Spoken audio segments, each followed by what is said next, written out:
Bienvenidos a la temporada número 2 de Coder Lifestyle, el podcast donde discutimos y compartimos con nuestros invitados y amigos sus experiencias en el área de sistemas. Mi nombre es Raymond García. Y mi nombre es Alfonso Elcir, arquitecto de datos. Raymond también estudió esto, no se preocupe.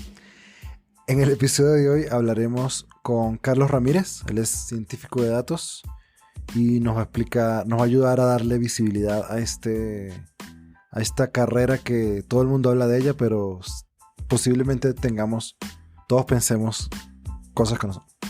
Bienvenidos.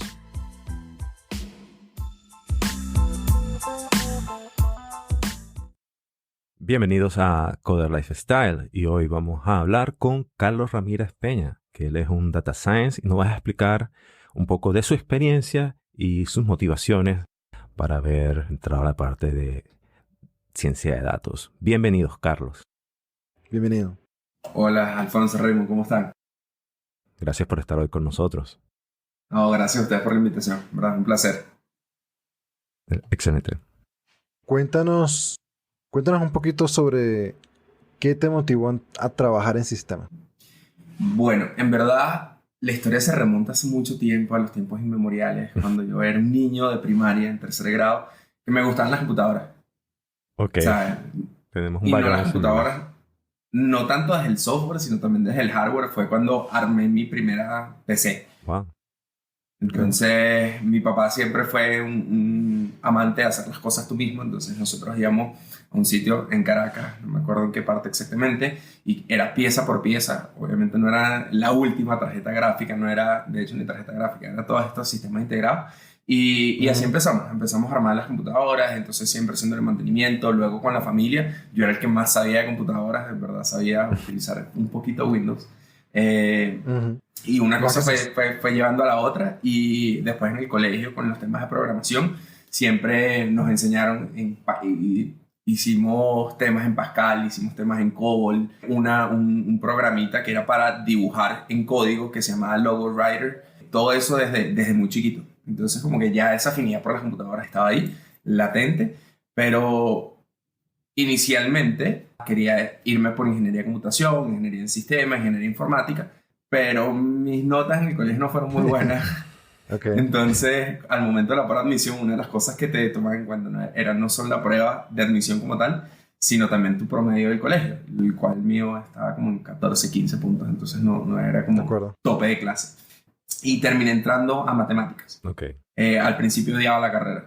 Si te soy honesto, no me gustaba ni un poquito. El tema de las demostraciones me parece extremadamente difícil. Hay temas muy, muy densos de matemáticas, sobre todo en lo que es el análisis matemático y todo lo que es demostraciones, aprenderte los teoremas y hacer todas las demostraciones que conmigo no iban tanto. Porque siempre he sido muy pragmático y muy déjame entender cuál es el problema y cómo lo resuelvo. Y las demostraciones en ese momento me parecían como algo muy teórico y que tenía que aprendérmelo de memoria y saber cuál teorema se concatenaba con cuál y qué corolario utilizar para poder llegar a la respuesta correcta, que a mí era simplemente caletre. Claro. Después entendí que no era tan así, pero eso fue el principio. Entonces después de este momento tortuoso con mi carrera, empecé a ver las materias que eran de matemáticas aplicadas, temas de epidemiología, temas de regresiones, temas un poquito más de el queso de la tostada, de cómo se ve esto en el mundo real y de verdad para qué sirve. Y no solo desde el punto de vista teórico y el teorema de Fermat dice, no. Y veía también a mis profesores y las cosas que ellos hacían fuera de la universidad. Tenía profesores que trabajaban en industrias, en temas de análisis estadístico de calidad. Entonces, todo lo que era aceptación o rechazo de envío basado en criterios estadísticos para que al final minimizara los costos de la empresa o los optimizara de cierta forma. Luego, temas de optimización. Okay. Donde, por ejemplo, tenías una ruta, cuál era la mejor ruta que tenía que seguir un camión para hacer una cierta cantidad de envío, dadas las distancias y las distintas alternativas de carreteras que tenía. Entonces eso fue modelos lineales con un método simplex, y una profesora que en verdad me pareció siempre muy crack, que hacía temas con ecuaciones diferenciales parciales, con sistemas de ecuaciones diferenciales parciales, hacía temas de cuál es la mejor combinación de medicamentos que le tengo que dar a un paciente para que el cáncer entre en recesión. Entonces todas esas cositas fueron como haciendo clic y fue entendiendo ya para qué servía todo eso que yo consideraba basura que me estaban diciendo al principio. Y bueno, al final como que todo engranó y empecé ya mi vida laboral, bueno, desde las pasantías cuando empecé las pasantías y era una empresa de consumo masivo y pensé que iba por un lado el proyecto, entonces le dije a mi profesora de modelos lineales que fuese mi tutora. Cuando entramos no era de modelos lineales, sino era más de estadística. Okay. Y entonces ahí fue donde conocí la palabra, bueno, ahí no, un poquito más adelante y después entendí que eso era esto, que era el Machine Learning o la ciencia de datos. Perfecto. Okay. Fue primero de la práctica, ¿cómo transformo este problema de negocio a un problema de números y de datos? Eso fue lo que hice. Entonces en ese momento era un tema de, como sabemos en Venezuela, había unos temas donde no podían guardar inventarios las compañías, bien sea porque no conseguían una materia prima o porque en ese momento todo lo que se sacaba a la calle se vendía. Entonces la empresa estaba buscando cómo asignar cada uno de sus productos o sus grupos de productos a cada una de las regiones del país para poder mantener la representatividad y no dejar ninguna zona desatendida.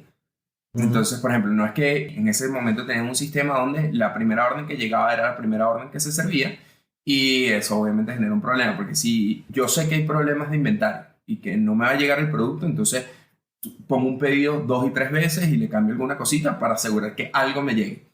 Y bueno, eso era parte del problema que estaba pasando y bueno, lo solucionamos ahorita. Si quieres entramos más en detalles de eso si quieren, de cómo se resuelven ese tipo de cosas.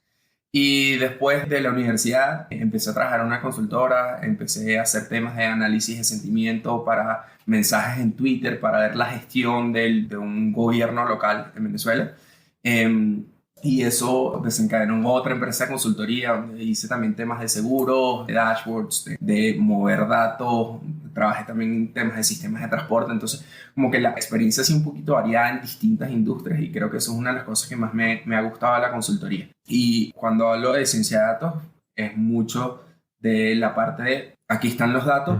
Vamos a ver primero qué datos hay, luego cómo los podemos utilizar y 3, cuál es el problema que quiere resolver el cliente. Porque pasa mucho que los clientes llegan con quiero que me hagas Machine Learning y yo ¿cuál es tu pregunta de negocio? O sea, ¿qué quieres resolver? Y esa creo que es una de las principales habilidades que uno desarrolla es, hablemos del cliente y vamos a ver cuál es el problema de negocio y cómo a través de los datos disponibles se puede resolver ese problema. Y si no se puede, también decírselo.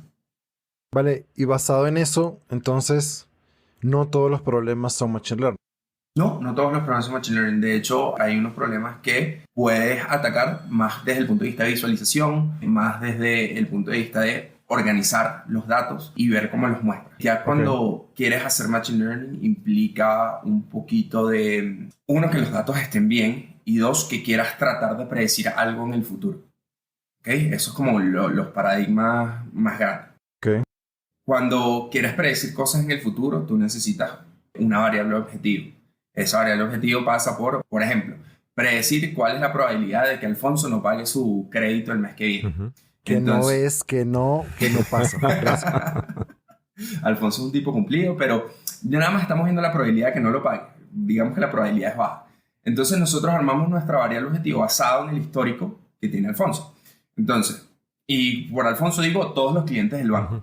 Porque una de las cosas de que se trata el Machine Learning es que tomas no solo el histórico de una persona o no ves los casos individuales, sino ves la relación que hay entre las distintas variables para todos los casos posibles.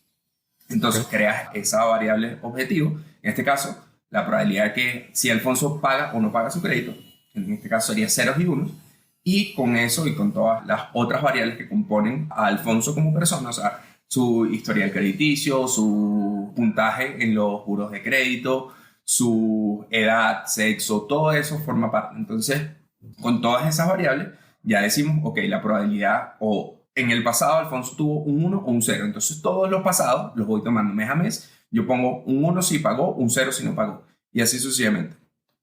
Y al final, corro un algoritmo que contemple a todas esas personas y veo la probabilidad según las características que tienes en cada una de tus variables, si se acerca más a 0 o se acerca más a 1. Entonces vas a tener un porcentaje de qué tanto se acerca a 1. Y así es más o menos como funciona un algoritmo de clasificación. Perfecto. convertir esta pregunta, ¿Alfonso va a pagar o no? Que ya sabemos que sí. Convertirla en números es lo que haces entonces en tu día a día. Y la pregunta es, ¿esto lo haces para cualquier tipo de pregunta?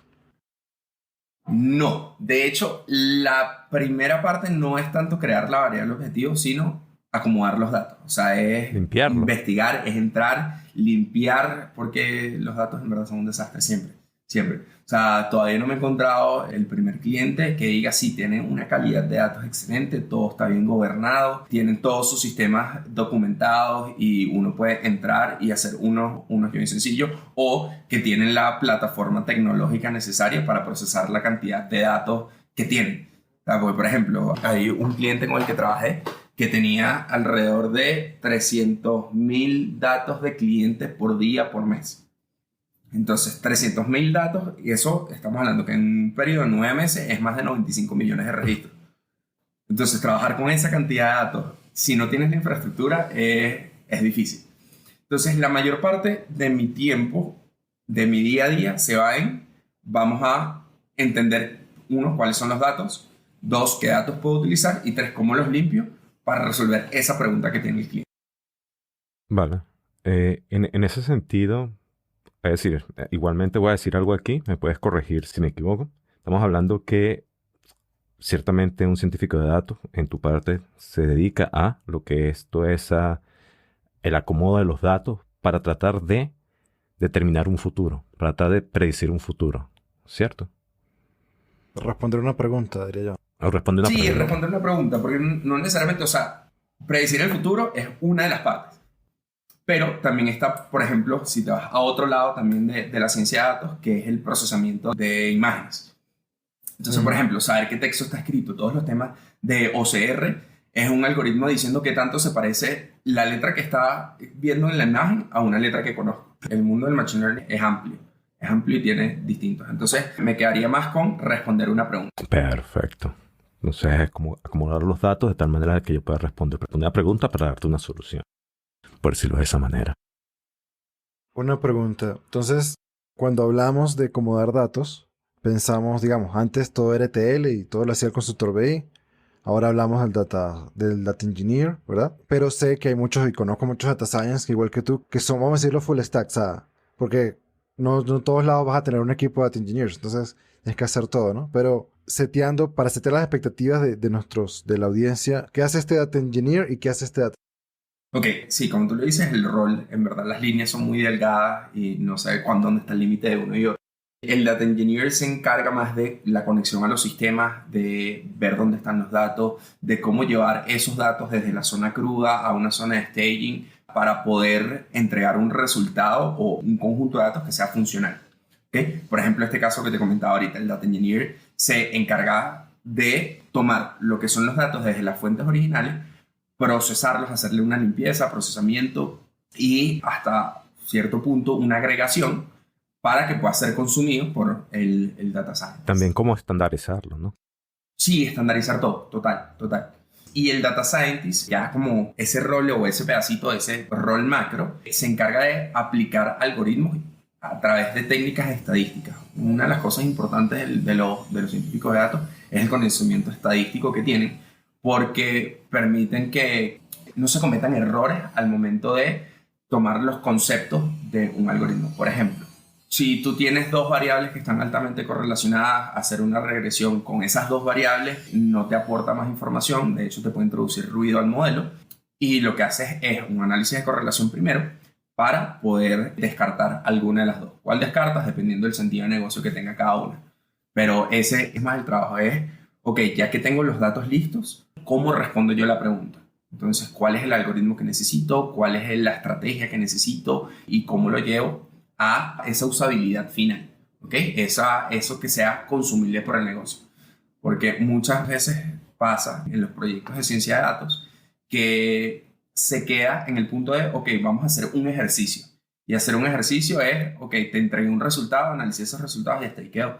Pero la aplicabilidad de eso para el negocio, el valor que puede traer al negocio, se pierde. Porque todo el tiempo invertido, todo esto, porque no se llega a un ambiente productivo, porque no se continúa el ciclo de vida del modelo.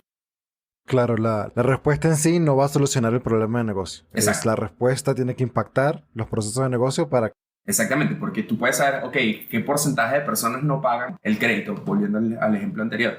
Entonces, el 10% de todos mis clientes este mes no va a pagar el crédito. Ajá, ¿y qué vas a hacer con eso? O sea, ese qué vas a hacer con eso es lo que es de verdad valioso. Okay, entonces ahí es donde entra la parte, diseñemos estrategias que lleven a estas personas a pagar. Vamos a mandarles un mensaje de texto, vamos a hacer una llamada, vamos a incrementar esos puntos de contacto con el cliente para recordarle que tiene una obligación que va a caducar. Y eso genera nuevas oportunidades. Digamos, un data science no es experto en estrategias de recolección de cuentas, pero tú puedes ver la historia y decirle, mira, bueno, eso es lo que te hacía más efectivo para oye, tipo de persona. Exactamente, exactamente. Ese es el punto. No somos expertos en negocios, pero trabajamos de la mano con el negocio para que los datos sean útiles. Porque ahorita en siglo XXI, año 2022, la cantidad de datos que hay en el mundo, o sea, todo lo que hacemos deja una marca digital y esa marca digital se graba en algún lado y alguien tiene acceso a eso.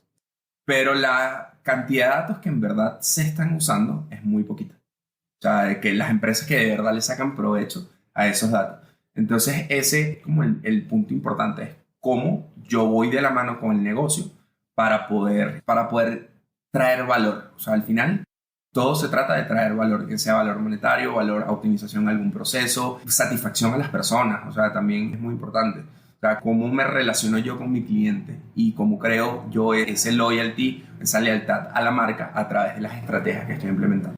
Vale, y entendiendo, ahora sí que entendemos bien qué hace Data Science, cómo entra dentro del proceso, ya sea consultivo o no consultivo. Data Science, ¿qué retos te encuentras para lograr esas metas que acabamos? Ok, primero, calidad de datos. Usualmente los datos no están limpios, o sea, por ejemplo, muchas de las cosas que han pasado es que son formularios abiertos. Entonces, formularios abiertos vienen a traer una cantidad de errores, por ejemplo, que algunas personas lo escriban con mayúscula o que escriban con minúscula o que los apellidos los pongan con acentos o sin acento o las letras con ñ o sin ñ, cosas del castellano. Correcto. Ese es como el principal. El segundo, la dependencia de Excel de todos los trabajadores. Excel es un problema entonces. A veces sí, a veces sí. Ojo, es una herramienta muy buena para hacer cosas simples, pero ya cuando quieres gestionar toda una empresa a punta de Excel, ya ahí creo que es un problema. Claro. O sea, que no tengas un sistema de información, una base de datos, algo que puedas consultar y que esté hecho para consultas. Tienes entonces Excel de más de 1 millón de registros que no puedes abrir. Tienes Excel de 1 giga de RAM, de memoria de peso, que tu memoria RAM no lo aguanta. Entonces se vuelve en verdad incontrolable. Ese es el segundo. El tercero es que no siempre la pregunta de negocio está clara. Okay. Y creo que eso detiene muchísimo los procesos porque he escuchado esta palabrita de ciencia de datos o machine learning por ahí. Yo quiero eso en mi empresa, pero vamos, ¿cuál es la carne que quieres sacarle a eso? Porque no es aplicar una tecnología por aplicarla o aplicar una herramienta por aplicarla, sino entender cuáles son los beneficios que esa herramienta te puede traer a través de un caso de negocio que esté bien estructurado. Creo que esos son los 3 principales dije 3 o 4, no me acuerdo. Dijiste 3. Ok, 3. Listo. Calidad de datos, nada. Metes ahí un poco en Data Engineers a que le echen pichón y a ver cómo hacen para consolidar eso. El Excel no se va a ir, esa nada. Pero entonces, el que sí puedes afrontar, ¿cómo atacas el tercer problema? El problema de la pregunta de negocio. Ok, primero, sensibilizando al negocio de qué es lo que se quiere. O sea, de cuáles son las alternativas que hay y teniendo ese entendimiento de cuáles son los problemas o cuáles son esos puntos de dolor que tiene el negocio y darle la vuelta y entender cómo eso de un problema se vuelve una oportunidad. Entonces, sosteniendo muchas reuniones con los que de verdad conocen el negocio, o sea, por lo menos yo que estoy en consultoría, yo lo veo como el lado del negocio porque no estoy metido, pero los data scientists que están metidos en empresas, que es su día a día, tienen un conocimiento muy profundo de cuáles son los dolores que hay en las distintas áreas. Entonces, esas sesiones de entendimiento creo que son vitales. Y 2, alineando expectativas, porque muchas veces es, ok, y si implemento una solución de ciencia de datos, se me va a arreglar el mundo, voy a ser la empresa con el mayor revenue del mundo. Y no es así, la verdad no es así. O sea, esto puede ser un incremento muy chiquito que a la larga se van a ver en los beneficios. O sea, por ejemplo, cuando estás hablando de empresas de telefonía que quieres maximizar la retención, o sea, evitar la fuga de clientes, que tú recuperes un 2-3% de esas personas que se te dan todos los meses, cuando lo ves en términos anuales, dices, ok, esto puede ser miles de millones de dólares. Claro. Pero es eso, o sea, siempre alinear las expectativas, que no sea una visión a corto plazo y que se entienda que esas pequeñas cosas están impactando de verdad, no solo al revenue de la empresa, sino a la satisfacción del cliente. Creo que eso es lo más importante para solventar esa situación de que los clientes no están muy claros en lo que quieren. Claro, de que le vendieran el buzzword de... Exacto, literal. Y a veces no es que venga alguien externo y le diga, no, es que el CEO lo leyó en un artículo en LinkedIn y dijo, este es el camino que yo quiero para mi empresa. Bienvenido al mundo digital. No. Sí, de bola. Sí, esta gente logró tal cosa allá en China y... También lo quiero yo. Exacto, yo puedo replicar. No, y esa es otra cosa que pasa también, es que creen que si funciona para uno, funciona para todo. Okay. O sea, que ya en un área de la empresa aplicaste un algoritmo de lo que sea y que lo puedes trasladar a cualquier otro y vas a obtener los mismos resultados. No es así, porque la naturaleza de los datos puede cambiar, y con naturaleza es el comportamiento que tienen esas personas, porque al final siempre vemos comportamientos de personas. Claro.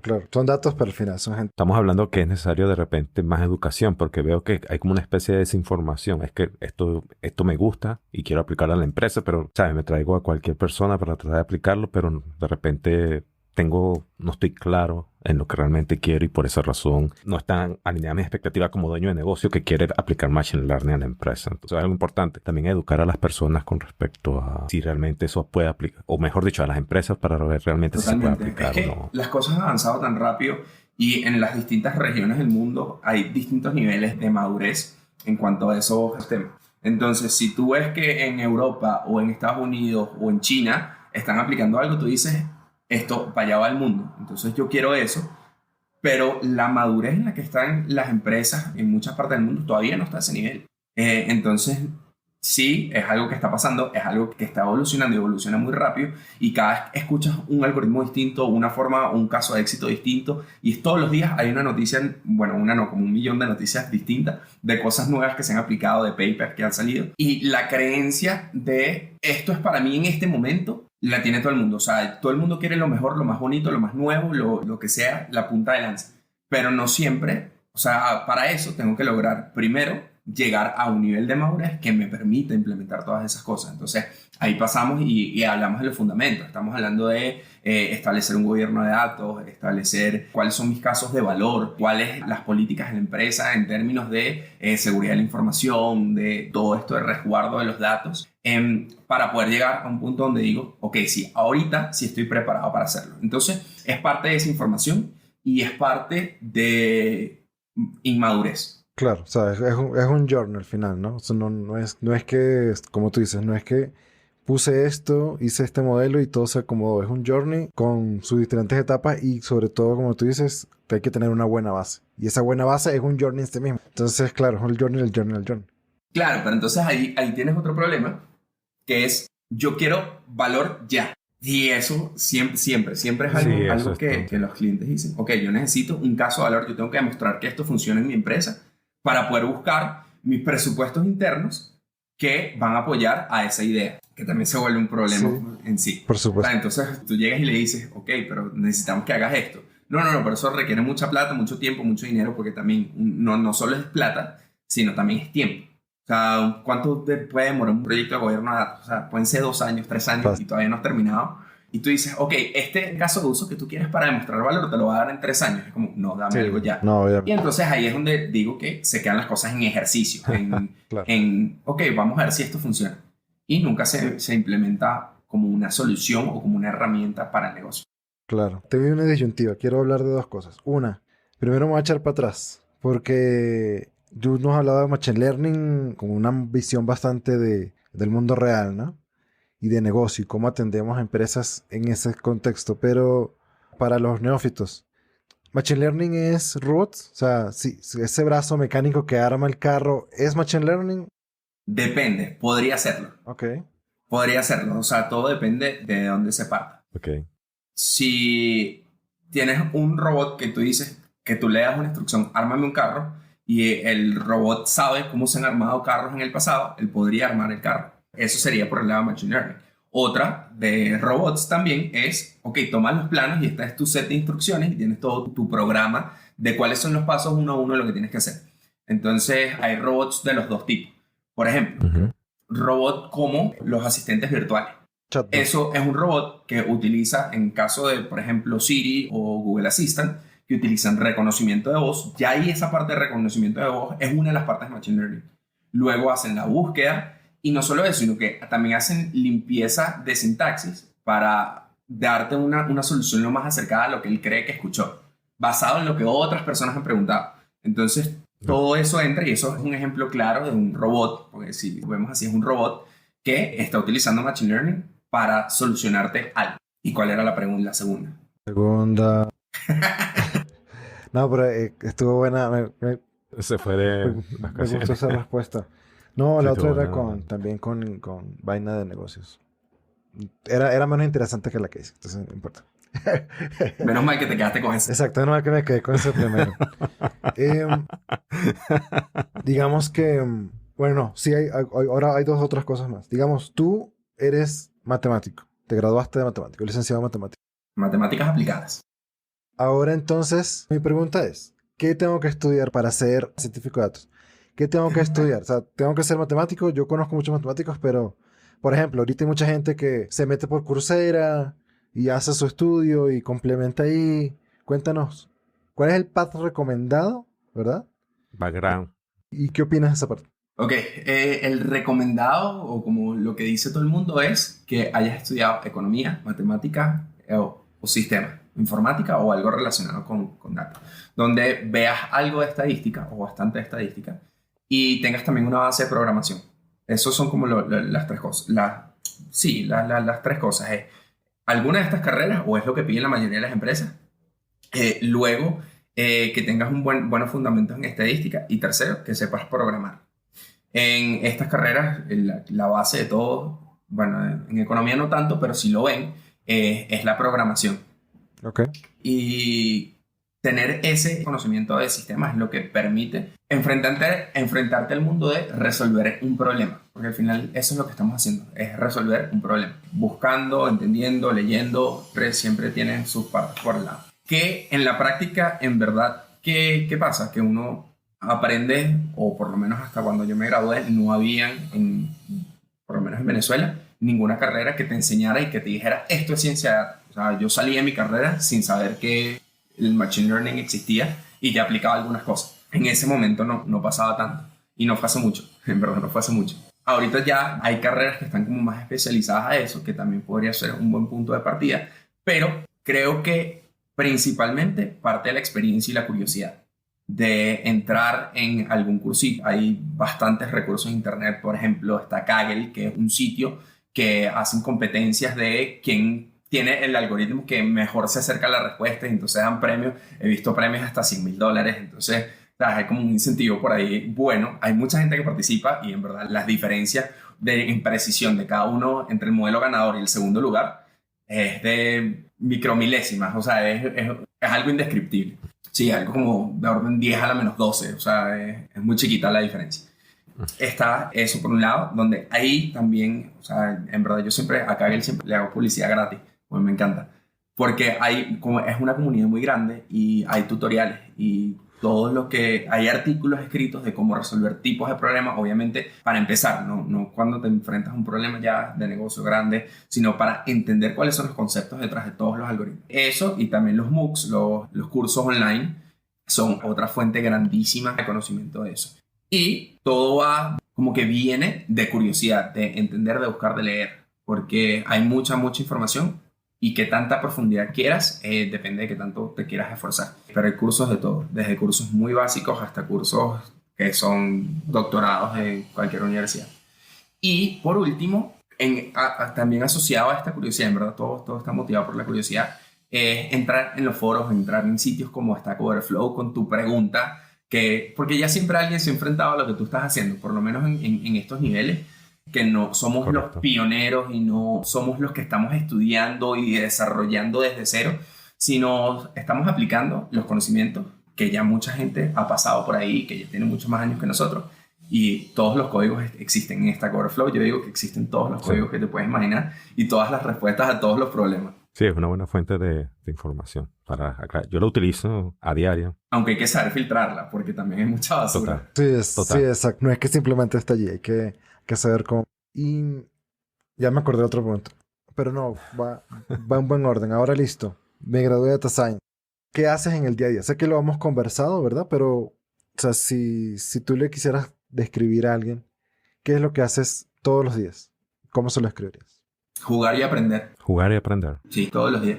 Porque todos los días es jugar con datos, ponerlos de una forma distinta para ver si en la hipótesis que tú te hiciste te lleva a la solución que querías. Y si no llegaste a lo que querías, ¿por qué no? ¿Cómo puedo cambiar o cómo puedo hacer? Tengo que investigar para poder aplicar las cosas de una forma distinta, o aplicar un algoritmo distinto, o cambiar totalmente el paradigma que estoy haciendo para responder la misma pregunta. Porque eso también es la otra, que no necesariamente los problemas tienen una respuesta única, ni una sola forma de abordarlo. Entonces, lo puedes abordar desde distintos puntos de vista y ambos son correctos, solo que cambian la forma como lo interpretas y cómo lo haces. Está bien, está cool. Entonces, resumido, jugar y aprender. Me gusta que deja claro que es un proceso iterativo. Digamos que cuando uno habla de desarrollo de software, piensa en cosas muy determinísticas, pues. O sea, por ejemplo, en Data Engineering, la data estaba acá y la guardé allá, o sea, y listo. Y si aquí decía perencejito, allá tiene que decir perencejito igualito o capaz limpio, ¿no? Y en Data Science no es así. Es más iterativo, es más experimentación. Mucha experimentación. Mucha experimentación. No, dale. No, la cuestión es que tienes que conseguir un modelo y ese modelo, a juro, tienes que irlo variando para conseguir la respuesta adecuada. Y no solo eso, sino que ya hablamos de los datos, hablamos de construir variables, pero también hay otro tema que es mover todos los botones que tienen los modelos, que pueden ser muchos, en verdad muchísimos. O sea, entonces ahí aplicas metodologías para probar la mayor cantidad de parámetros en un modelo. Por ejemplo, o sea, tienes un modelo que puedes variar qué tipo de algoritmo estás utilizando. O sea, si, por ejemplo, cuando estás normalizando datos, si los normalizas con una imputación, si los normalizas borrando los datos, si los normalizas de N cantidad de formas distintas, ya eso es un botón. Y como ese, ahí pueden haber, creo que el modelo que más tiene ahorita parámetros para mover, hiperparámetros se llama, tiene como 500 hiperparámetros. Entonces, lo que hacemos muchas veces, no es la forma más bonita, pero es una forma que funciona, es utilizar una grilla de parámetros. Entonces exploras todos los valores posibles a la fuerza bruta. En verdad, a la fuerza bruta. Entonces pones el algoritmo, además del algoritmo que tienes para resolver tu problema, tienes otro algoritmo que está tratando de optimizar el algoritmo que estás utilizando. Entonces ya se mete uno dentro del otro. Entonces ahí, en ese proceso de vamos a conseguir los mejores hiperparámetros, es prueba y error. Ahí sí, netamente prueba y error. Hay formas más refinadas de hacerlo. Hay approach estadísticos, hay, por ejemplo, puedes utilizar cuando estás buscando cuál es el punto óptimo, puedes utilizar gradientes, y ahí es donde entramos a las cosas que consideraba inútiles en matemáticas. Ya les veo la utilidad ahorita. Ya tiene el queso a la tostada, por decirlo así. Ajá. Hay un componente que no hemos hablado todavía y es tecnológico. ¿Cuál? Ah, cierto. Digamos que, o sea, tú hablaste ahorita de manejar millones de registros. Si tienes que hacer, qué sé yo, 500 variaciones o miles de variaciones de lo mismo, hay un componente que básicamente eso no se puede hacer. Exacto, manual. eso no lo vas a hacer. Exacto, y tampoco lo vas a hacer en Excel. Entonces, pudiese, ¿no? Lo he visto. En verdad lo he visto. Que me gustaría es que nos comentaras un poquito qué herramientas. Sabemos que hay que estudiar mucha estadística y entender eso. Ahora, programación. Pero entonces en esa parte tecnológica, ¿qué cosas uno debería, capaz no saberlas a cabalidad, porque tu responsabilidad es lo de los algoritmos, pero qué deberías conocer, entender? Uno, cómo funcionan las bases de datos. No necesariamente cómo construir una, ni cuáles son todos los paradigmas, que si un modelo estrella, que si un cubo, que si... Eso a nosotros en verdad no nos importa tanto, pero sí cómo consumir esos datos. Entonces ahí... herramienta por excelencia, conocer SQL. O sea, cualquier tipo de query language, dependiendo obviamente del ambiente en el que estés trabajando, es lo primero. Lo segundo sería algún lenguaje de programación. por excelencia, los dos que más se manejan en ciencia de datos son R y Python. Correcto. Y mi recomendación, en verdad, es Python, porque no es solo un lenguaje estadístico como lo es R. O sea, R es un lenguaje de programación que nació de la academia para resolver todos estos problemas específicos de estadística. En cambio, Python es un poquito más abierto y te permite hacer muchísimas más cosas. Entre esas, hacer temas estadísticos. Ahorita hay una comunidad de desarrollo gigante que tiene muchas comunidades de soporte y muchos paquetes que se están desarrollando todo el tiempo para implementar estos algoritmos estadísticos de una mejor forma. Que tiene sus cosas buenas, sus cosas malas, sí, pero como todo lenguaje de programación, no marca todas las casillas. Y por último, en verdad, hoy, 2021, aprender de nube. Porque la nube te abre otro mundo, que es, no dependo de la memoria RAM que tiene mi máquina o de la cantidad de CPUs que tiene mi máquina, sino que ya lo puedo hacer escalable. En estos días estaba trabajando y en este caso que les comenté de los 95 millones de registros, y estamos trabajando en AWS. Y pasé inicialmente con las cosas sencillas que estaba haciendo, tenía una máquina de 2 núcleos y 4 GB de RAM. Y pasé a una máquina de no sé cuántos núcleos y 128 GB de RAM. Entonces, en un segundo, o sea, no es que, es que tengo que pedir una máquina, no. Entonces, aprender de nube también. Y yendo más allá todavía, también aprender de lo que es serverless. Creo que hablando de nube, serverless es un punto clave en minimización de costos, porque no necesitas un servidor corriendo todo el tiempo, sino nada más que se prenda cuando quieres ejecutar algo y se apaga automáticamente.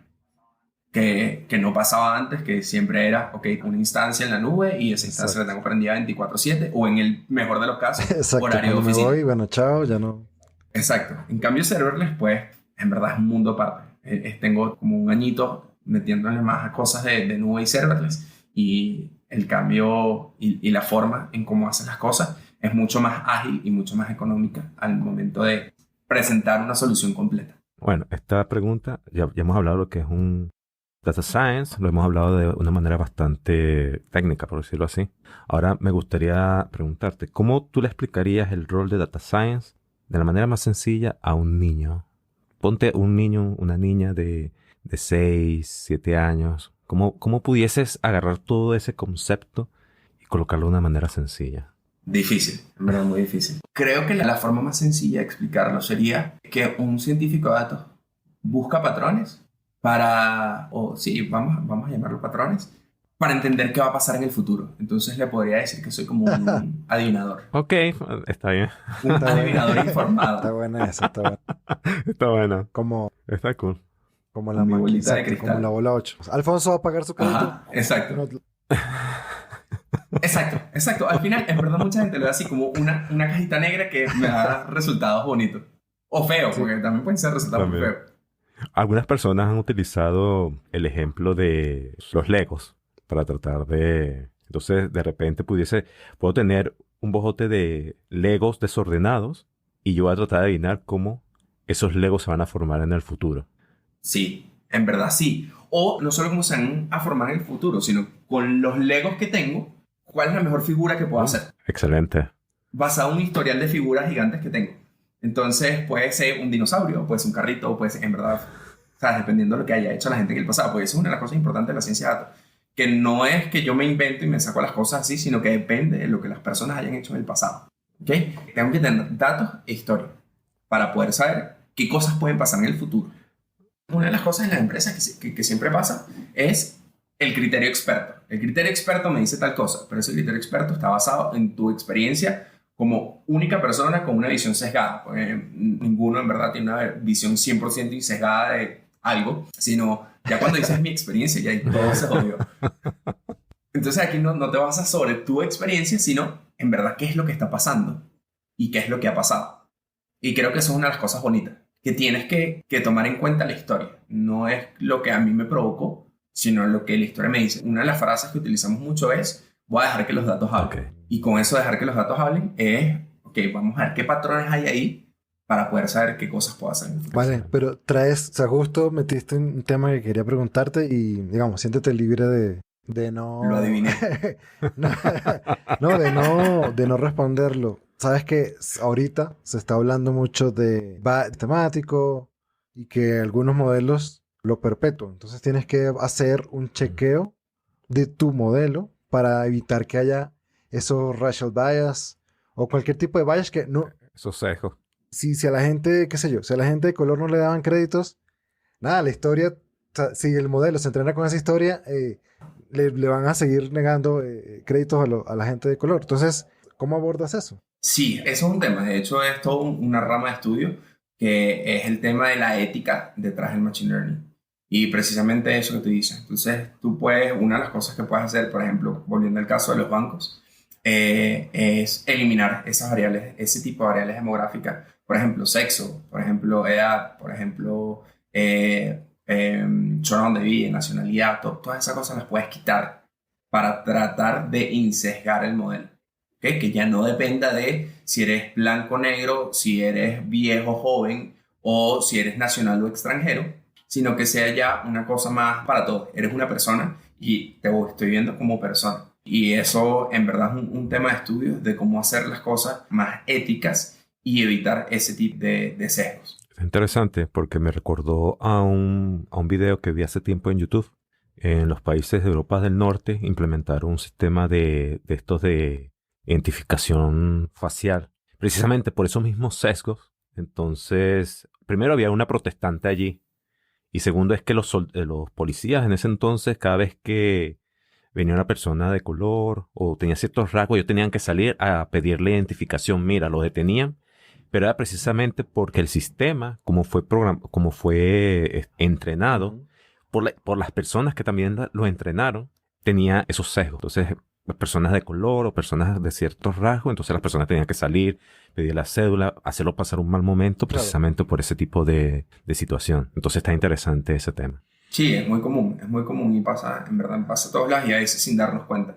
De creemos, sí, mi modelo es insesgado y yo, ¿sabes? Yo no tengo ningún tipo de variación por la persona o por la situación que estoy viviendo, sino que ya de raíz la pregunta a lo mejor está mal planteada. Entonces también parte de reentender cuál es la pregunta y verdad cuál es el problema del negocio y cómo yo puedo aplicar estrategias para hacerlo. Y de hecho hay pruebas que puedes hacer, hay pruebas que se diseñan para medir cuál es el sesgo que tienen los modelos.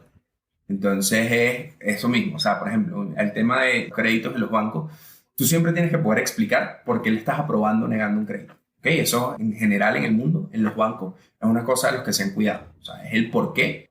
Así está aplicando un modelo de Machine Learning. ¿Cuáles son las variables que están determinando que una persona sí se lo dé o no se lo dé? Y poner un grupo de personas o poner una muestra de personas y correrlo por ese modelo y ver qué resultados te arroja, dependiendo de las características que tenga ese grupo, es una forma de determinar si tienes o no tienes algún sesgo de ese estilo. Perfecto. Chévere. Están preparados. O sea, hay maneras de evitarlo, hay maneras de darse cuenta. Sí. Ojo, no es sencillo. O sea, es todo otra área de estudio que se está ahorita enfocando en eso porque se ha visto mucho. O sea, eso mismo que tú acabas de comentar, Raymond, que ya como se construyó, ya esto tiene un problema. ¿Sabes? Que ya por si eres de una raza o de otra, o de un color o de otro, ya te hagan un targeting por las cosas que han pasado en el pasado. Ojo, claro. Ahí no es tanto, porque esos temas de reconocimiento facial se enfocan mucho en cuál es la expresión que tiene la persona. Y parte de esa expresión es su color. Entonces, ya ahí, o sea, no es lo mismo que pongas una persona blanca a hacer el modelo, una persona negra a hacer el modelo. O sea, el tipo de imágenes con el que vas a entrenar el modelo es distinta. Y si ya partes de que tu histórico está sesgado, ya ahí te jodiste. Ahí no hay nada que hacer, hay que rehacer el entrenamiento del modelo. Como el episodio de Silicon Valley que el chinito hace una aplicación para reconocer comida, pero solo le pasó fotos de hot dogs. Hot dogs. Hot dogs, not Entonces hot lo dogs. que podía responder la aplicación era si era o no un perro caliente. Exacto. Ahora, otra pregunta. Por ejemplo, otro caso de vida real, digamos, a ver tu take al respecto. Microsoft decidió crear un tipo como de inteligencia artificial por Twitter y básicamente dejó que todo el mundo conversara con ella. Creo que en pocos días ya el robot hablaba sobre judíos y racismo y genocidio. Entonces, ¿qué pudieron haber hecho para evitar eso? Sí, ¿qué podrían haber hecho para evitar que la gente le troleara al pobre robot? Uy, eso está difícil. Porque, o sea, ¿qué hacía el robot? ¿El robot hablaba solo o qué era lo que hacía? O sea, ellos querían como tener una inteligencia artificial que se comunicara con la gente. La pusieron en Twitter y la gente le empezó a hablar de cosas y entonces la idea era que interactuara con la gente. Okay. Con el tiempo, lo que aprendió fue hablar sobre judíos y racismo y sobre genocidios. ¿Sí me entiendes? O sea, como que la gente lo entrenó a que esos eran los temas para hablar. Ok. Entonces, el problema obviamente es la gente, siempre va a ser la gente, pero tú puedes controlar cómo el robot aprende o esto es un tema de nada. El data engineer tiene que ver cómo bloquear todas esas ideas que no son las que queremos que aprenda el robot. Depende. Hay distintas formas de hacerlo. Hay uno que es reinforcement learning, que es que mientras más hablas de un tema, más puntos le da a esas cosas que hablaste. Y en lo que entiendo que puede estar pasando acá, que es que como lo estás retroalimentando con lo mismo que les vas diciendo, entonces se queda ahí, se le da más peso a esas observaciones. Hay otra forma que es que tú le das cuáles son los tópicos y le pasas una base filtrada y que se mantenga dentro de ciertos parámetros. Pero nuevamente, tanto uno como lo otro te genera algún tipo de sesgo. Claro. Porque no es una muestra controlada, porque la gente habla de lo que quiera, porque también entras en temas un poquito más profundos que es, ok, ¿cuál es mi libertad de expresión? O sea, yo no puedo hablar de lo que me dé la gana, o si puedo hablar de lo que me dé la gana. Vas tú a censurar, como creador, vas a censurar ciertos temas, depende a qué público vaya enfocado el robot. O sea, si es un robot para niños, obviamente le tengo que poner unos filtros grandes. Entonces, estos temas de xenofobia, de racismo, de muerte, yo los tengo que eliminar. ¿Cómo lo eliminas? Es otro problema de Machine Learning, aparte. Pero sí, se pueden aplicar filtros. ¿Qué tan ético sea aplicarlos? Dependiendo de la implementación. Depende de cuál sea la visión y la misión de esa que cree ese tipo de herramientas. Ya, es interesante porque entramos a la parte de que no es para todos. Pues. Exacto. Tiene que utilizarse para algo específico. El propósito del modelo tiene que estar bien claro. Exacto. Porque tú tienes una herramienta que la puedes utilizar para muchas cosas. O sea, por ejemplo, tienes una guitarra. Si tienes una guitarra, tú la guitarra la puedes hacer para tocar música, pero también la puedes usar como un arma. O sea, tú le puedes dar un guitarrazo por la cabeza a alguien. Su propósito original, pero se puede usar para eso. En verdad es un tema profundo. Es muy, muy, muy denso. Claro. Eso sí es. Yo pienso en Terminator, pues. ¿En verdad puede pasar? O sea, ¿de verdad puede pasar Skynet? No creo. En el futuro cercano no. Creo que faltan muchas cosas. ¿Por qué? Todo depende de los permisos y de las cosas que estén por detrás. Las máquinas al final no piensan solas. O sea, tú las programas para hacer una tarea. Y esa tarea está bien definida. Si tú programas una máquina para decir, cuando escuches estas palabras explota, ¿sabes? La máquina va a explotar. Y no por eso es Skynet. De acuerdo. Okay, entonces esos temas. Que las máquinas aprenden solas y van a hacer unos temas multipropósito y pueden hacer todo lo mismo como humanos. En el futuro cercano no lo veo. En verdad no lo veo. Ni en el mediano, en verdad, tienen que pasar muchas cosas para eso. Tiene que pasar bastante tiempo. Sí. Y es que ahorita estamos en una etapa muy, puedo decir, muy temprana de lo que es Machine Learning. Estamos como que en el Wild West de Machine Learning. De esto. Sí, claro. ¿Cómo hace el Wild West? Todo se vale. Sí, ahorita es más cómo automatizar las tareas que hago hoy día. O que podría hacer hoy día. Tenemos capacidad computacional y tenemos visión de algunas cosas que hemos podido hacer. Entonces, las utilizamos para hacernos la vida más fácil. Entre comillas, porque a veces no las complica. Claro. Y en eso no veo ahorita que surge una máquina todopoderosa o al final siempre la programamos nosotros. O sea, nosotros somos los que hacemos la base. Si bien captura patrones, y nuevamente volviendo al tema Skynet, si tú programas un robot para que mate gente, va a matar gente. Claro. O sea, pero tú lo programaste para eso. Claro. Que va a utilizar, y por ejemplo, con estos temas de reconocimiento de imagen y lo que estabas hablando tú al principio, Raymond, que puedo utilizar las imágenes y tenga un sesgo racial, puede pasar, ¿sabes? Pero tú lo programaste. O sea, no es que la máquina agarró inteligencia y cambió su propósito original. Claro, para nuestros overlords Machine Learning en el futuro, nosotros no estamos de acuerdo con lo que va a decir Carlos, solo para que quede... No, bueno, Carlos, la verdad que esto da para mucho, ¿no? Sobre todo porque la ciencia ficción nos ha... Sí. Ciencia ficción, y la otra mitad es que, bueno, nada, Google dice, miren cómo ahorita hay un algoritmo, hay un modelo allí que tú le dices, píntame una taza con forma de aguacate y te la pinta. Te la renderiza de varias maneras.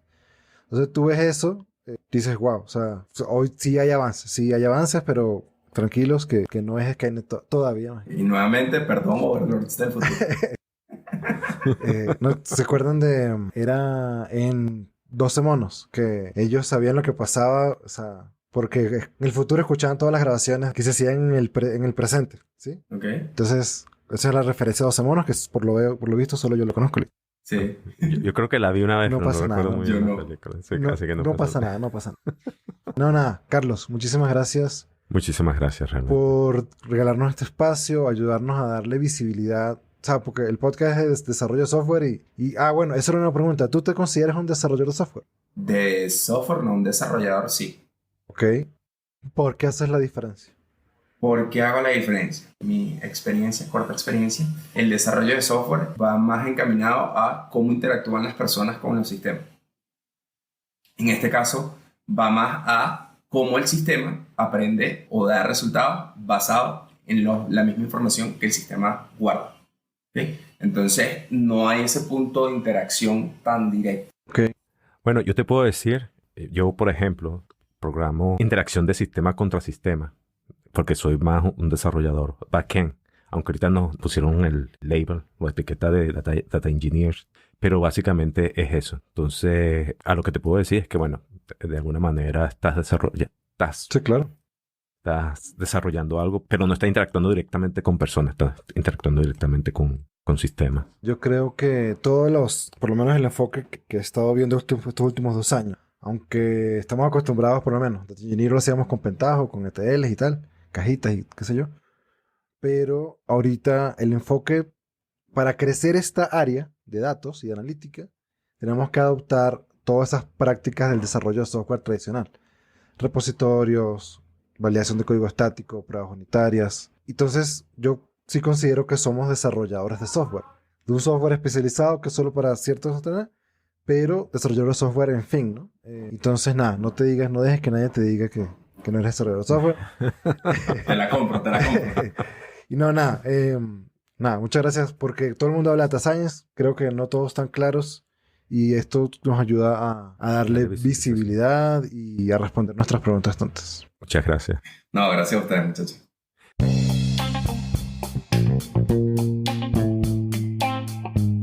Bienvenidos a la sección de Off Topic. En este momento, Carlos nos va a hablar algo que no sea relacionado con sistemas, data science o Skynet.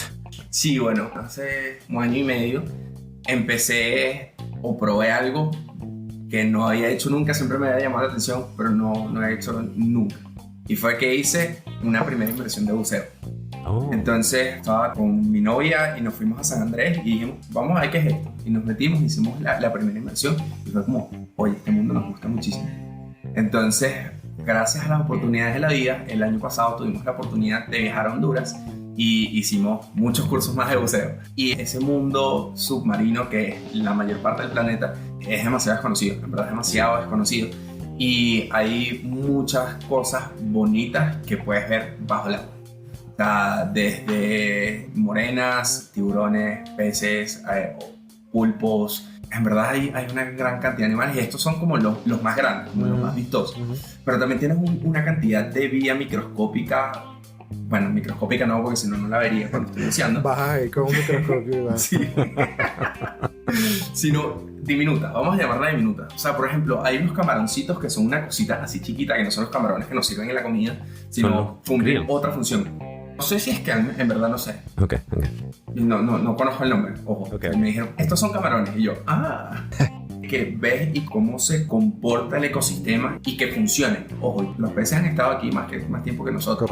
Y probablemente han estado mucho más tiempo más. No todos los peces, no los mismos peces, pero sí peces. O vida marina.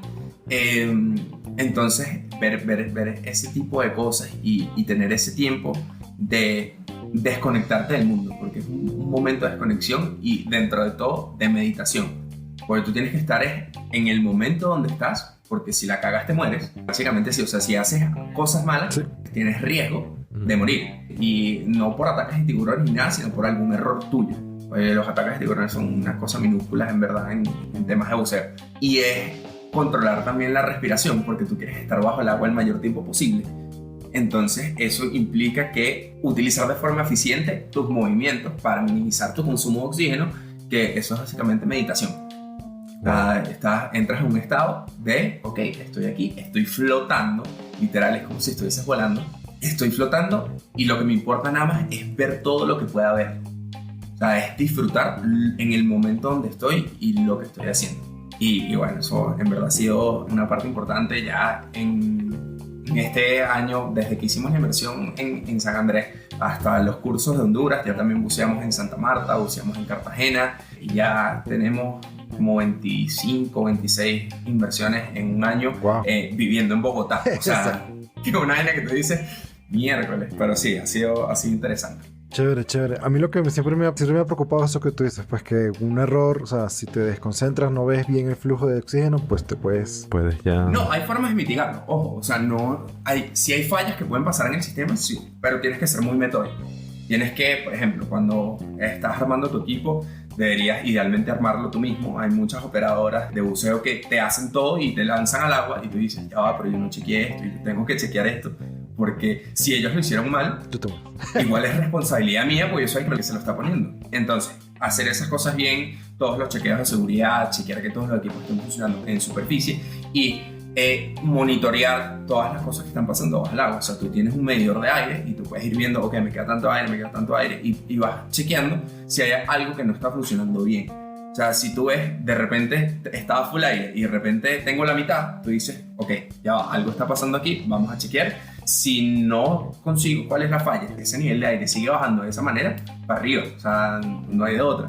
Tienes la oportunidad de subir, por lo menos en el nivel de recreativo, que es donde estoy yo ahorita, que es como para dummies, de acuerdo, para, entre comillas, principiantes, porque no tienes muchos riesgos asociados a lo que es estar bajo o respirando aire presurizado en las profundidades. Pues si bajas a más de 40 metros, entonces tienes que subir, tienes que hacer una parada de seguridad. Esa parada de seguridad, dependiendo de cuánto estés, pueden ser 2, 3, 4 horas. Si subes demasiado rápido, pues necesitas ir a una cámara de recompresión que te bajen otra vez a esa profundidad y puedan liberar todas las burbujas de nitrógeno que se forman en el cuerpo. En verdad es un tema, ese tema de teoría de descompresión es brutal, en verdad me encanta y trae como mi lado nerdito de vamos a entender qué pasa. Claro. Y cómo mitigarlo. Pues entonces siempre llevas un instructor, o sea, siempre llevas Hasta ahorita sí, a pesar de que estamos capacitados de bucear de forma autónoma, o sea, autónoma digo siempre en pareja, pues una de las principales cosas es nunca bucees solo,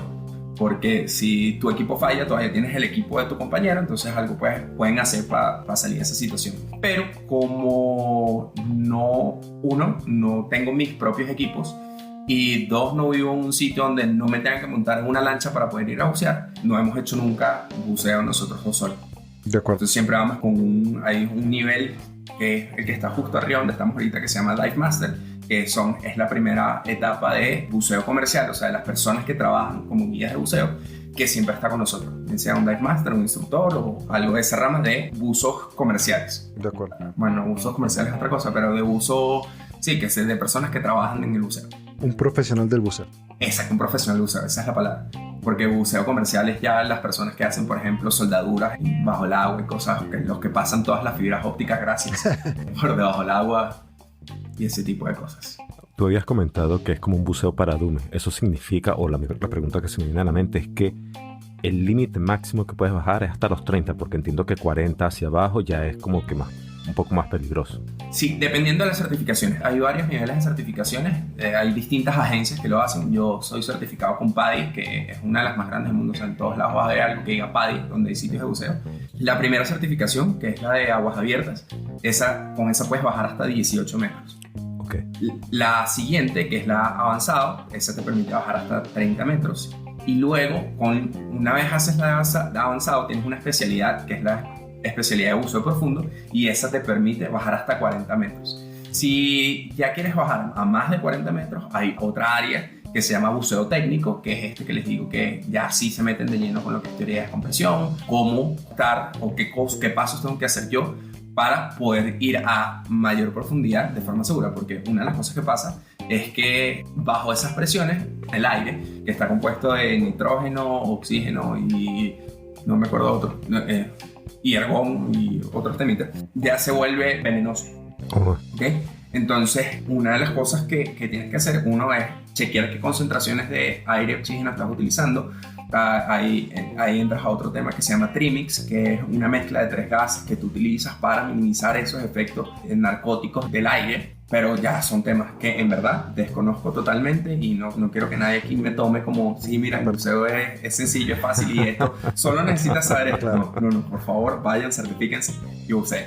Perfecto. Qué cool. De hecho, me acabas de animar. No, es genial, en verdad, y en verdad casi que en cualquier playa que vaya. Santa Marta es muy bonito para bucear, en verdad nos pareció bonito.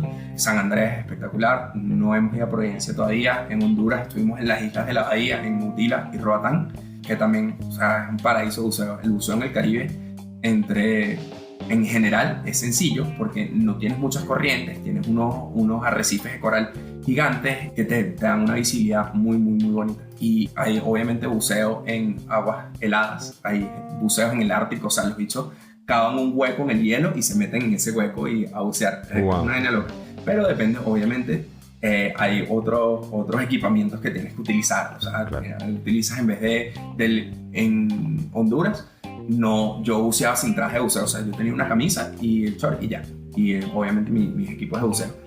Pero ya aquí en Santa Marta me tocó utilizar un traje porque la temperatura era 3 grados más baja. O sea, en Honduras estamos en 27, 28 grados. Aquí en Santa Marta estamos en 24, 25. Y ya esa pequeña diferencia de 3 grados ya era suficiente para decir, ok, necesito una capa de protección extra. En este caso fue un traje húmedo de 3 milímetros para poder disfrutar el buceo. Porque es que si no, obviamente cuando estás bajo estrés o estrés térmico, en este caso, vas a respirar más rápido, no vas a disfrutar el buceo porque vas a estar más pensando en el frío que en ver las cosas que tienes que pensar, y vas a consumirte el aire mucho, mucho, mucho más rápido. Claro. Está cool. O sea, ustedes se hablan, huevona, tenemos 1 hora y cuarto aquí en esto. Sí, no, pero todo chévere. No, estuvo chévere. Gracias por estar acá. Listo. Y Entonces le das Copiado. stop. stop.